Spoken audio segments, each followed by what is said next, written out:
Hai sahabat optik tunggal, sekarang aku lagi ada di Top Optical Laboratory di mana semua pembuatan lensa optik tunggal dibuatnya di sini nih. Aku bakal cari tahu proses pembuatannya dari awal sampai akhir sampai kacamatanya jadi nih. Kalian penasaran nggak? Ikutin terus yuk.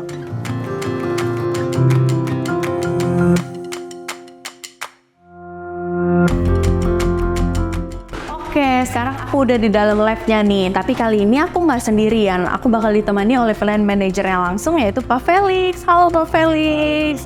Aku mau bimbingannya Pak Felix nih untuk ditemanin masuk untuk mengetahui proses pembuatan lensa dari awal sampai akhir. Biar aku dan sahabat optik tunggal yang nonton memiliki pengetahuan yang baru nih Pak.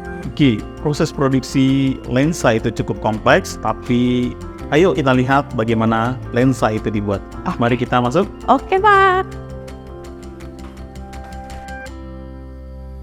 Oke, sekarang kita ada di mana nih Pak? Sekarang kita ada di station pertama, yaitu warehouse. Warehouse lensa adalah station pertama dari keseluruhan proses produksi yang ada di TOL. Sistem yang kita gunakan dengan optik tunggal adalah online order. Jadi semua order yang dikirim oleh optik tunggal secara otomatis akan di-print di warehouse. Hasil print kira-kira seperti ini. Di dalam kertas kerja ini berisi berbagai informasi. Yang pertama tentu resep hasil pengukuran yang dilakukan di optik tunggal.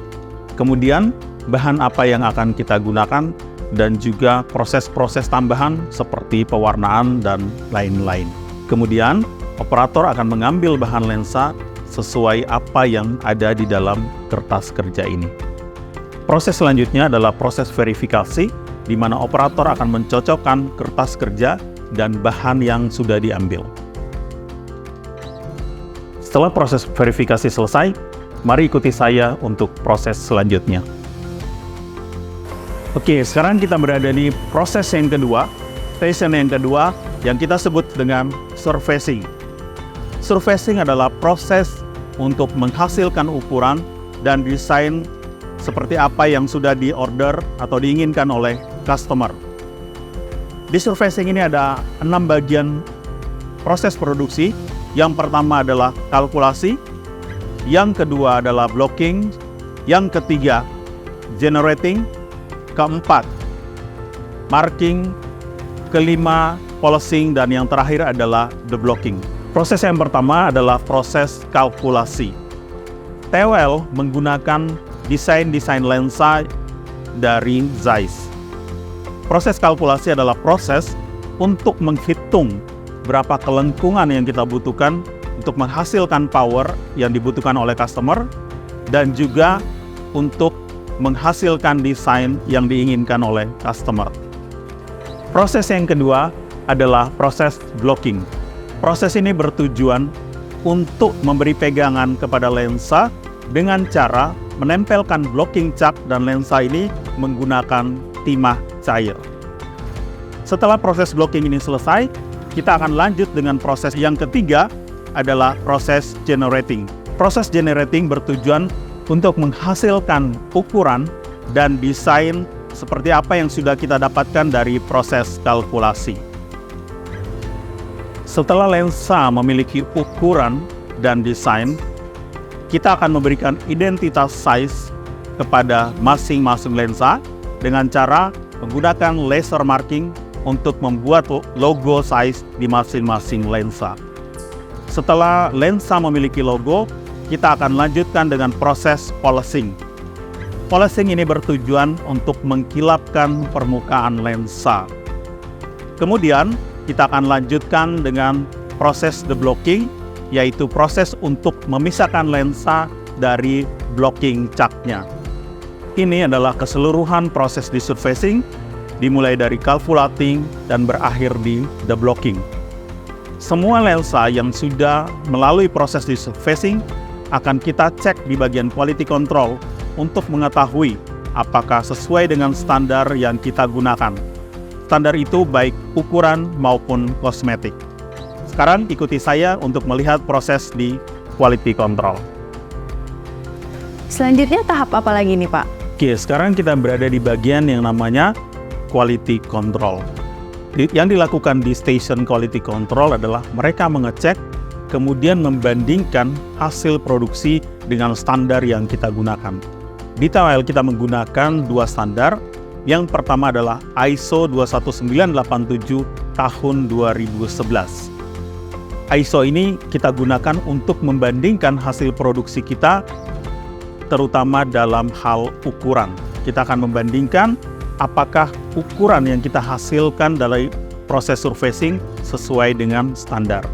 Yang kedua, kita menggunakan standar kosmetik yang ditetapkan oleh ZEISS. Yang dimaksudkan dengan standar kosmetik adalah kita mengecek setiap lensa, apakah lensa itu ada baret, atau ada bintik, atau masalah-masalah kosmetik lainnya. Di dalam Station Quality Control ini, kita ada 3 bagian. Yang pertama adalah QC1. QC1 tugasnya untuk mengecek apakah lensa yang dihasilkan oleh proses surfacing itu sudah sesuai dengan standar, baik standar kosmetik maupun standar power. Berikutnya adalah QC2. QC2 tugasnya untuk mengecek apakah hasil coating juga sudah sesuai dengan standar. Yang terakhir adalah QC final. Nah, QC final adalah QC yang mengecek tidak cuma lensa, tetapi produk yang sudah berupa kacamata sebelum kita kirim ke customer. Lensa-lensa yang sudah dinyatakan lolos oleh quality control pertama akan dilanjutkan ke proses berikutnya, yaitu proses coating. Sekarang, mari kita lihat proses coating. Jika customer ingin memberikan warna pada lensa, maka ada satu proses tambahan sebelum coating, yaitu proses tinting. Nah, proses tinting sendiri adalah proses mencelupkan lensa clear ke dalam cairan warna untuk mendapatkan warna yang diinginkan oleh customer. Wah, ternyata panjang juga ya Pak prosesnya. Sekarang kita lagi di mana nih Pak? Oke, sekarang kita berada di station coating. Di station coating ada 3 proses produksi yang utama. Yang pertama adalah pre-cleaning, yang kedua adalah hard coat, dan yang terakhir adalah multi-coating. Yang dilakukan di proses pre-cleaning adalah membersihkan lensa agar lensa yang akan di hard coat itu benar-benar dalam keadaan bersih. Yang kedua adalah proses hard coat. Proses hard coat adalah proses memberikan lapisan kepada permukaan lensa sehingga lensa itu tidak mudah baret. Di dalam proses hard coat-nya sendiri ada 2 bagian penting, yaitu proses cleaning dan proses hard coat. Setelah proses hard coat, lensa akan dimasukkan ke dalam oven selama 3 jam. Setelah 3 jam, proses berikutnya adalah proses multi-coating atau proses MC. Multi-layer coating dibuat berdasarkan prinsip fisika tentang sifat-sifat cahaya, bagaimana cahaya itu merambat, bagaimana perubahan kecepatannya ketika berpindah dari udara ke media lain. Prinsip fisika lainnya yang mendasari proses coating adalah pemantulan, pembiasan, dan interferensi cahaya. Jadi, proses coating yang baik akan memberikan lapisan yang memiliki indeks bias yang baik, sehingga cahaya yang masuk ke dalam mata akan semakin banyak. Seperti penjelasan saya di awal bahwa semua proses produksi yang ada di TWL diakhiri dengan pengecekan yang dilakukan oleh quality control. Hasil dari quality control kedua dilanjutkan dengan proses aging. Sekarang mari kita lihat proses aging.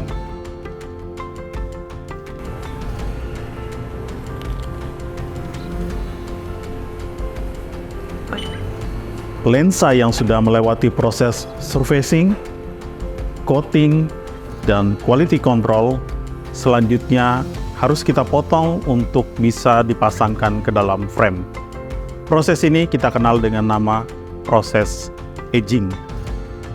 Yang dilakukan di dalam proses aging, yang pertama, operator akan mengambil pola dengan mesin tracer dari frame ini, kemudian lensa ini akan dipotong sesuai dengan hasil tracing yang sudah dilakukan sebelumnya. Setelah lensa ini dipotong, maka lensa ini akan dipasangkan ke dalam frame. Itu adalah keseluruhan dari proses aging. Lensa yang sudah dipasang ke dalam frame selanjutnya akan dikirim ke quality control final untuk mengecek apakah hasil aging sudah sesuai dengan standar yang dimiliki oleh TOL. Jika lensa yang diperiksa oleh quality control sudah memenuhi standar, maka kacamata ini akan kita kirim ke toko optik tunggal, selanjutnya akan diserahkan ke customer. Limbah yang dihasilkan dari proses produksi lensa di TOL, kami olah untuk memenuhi standar air limbah yang disyaratkan oleh Kementerian Lingkungan Hidup. Untuk itu, kami menggunakan 1 unit wastewater treatment. Di dalam wastewater treatment itu berisi filter, lalu ada bak untuk proses sedimentasi, dan yang terakhir, reaktor biofilter. Di dalam reaktor biofilter kami beri bakteri yang berfungsi untuk menguraikan air limbah tersebut. Hasil penguraian bakteri itu akan kita dapatkan air yang sudah memiliki standar yang disyaratkan oleh Kementerian Lingkungan Hidup. Ternyata dari bahan lensa yang setebal ini bisa menghasilkan kacamata yang sebagus ini nih. Keren banget ya sahabat optik tunggal. Aku mau ngucapin makasih banyak Pak Felix, udah diajak keliling, udah dijelasin satu persatu mengenai proses pembuatan lensa sampai jadi kacamatanya. Informasi ini sangat berguna bagi saya dan juga sahabat optik tunggal yang menonton. Sama-sama Jos, semoga sahabat optik tunggal semakin yakin bagaimana proses produksi lensa di TOL menggunakan standar prosedur dan standar kualitas yang tinggi. Gimana nih sahabat optik tunggal? Ternyata proses pembuatan lensa kacamata panjang banget ya. Dan sekarang kalau aku lihat kacamata nih, aku jadi tahu prosesnya gimana aja. Kalian juga kan? Kira-kira kalian mau tahu tentang apa lagi nih? Tulis di kolom komentar ya. Dan sampai ketemu di video selanjutnya. Bye-bye!